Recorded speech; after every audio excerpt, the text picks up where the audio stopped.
Video yang memperlihatkan aksi terduga komplotan copet di alun-alun Bandung viral di media sosial.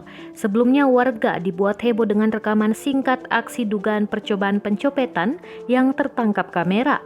Terdapat sejumlah akun yang mengunggah video tersebut seperti @bandungtalk.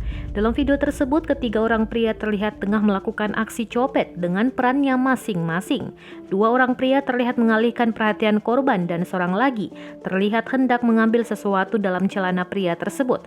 Akan tetapi aksi pencopetan itu gagal dilakukan lantaran korban yang menyadari tindakan kelompok penjahat tersebut. Kapolrestabes Bandung Kombes Pol Ulung Sampurna Jaya mengatakan bahwa pihaknya saat ini tengah melakukan penyelidikan kejadian dalam video itu.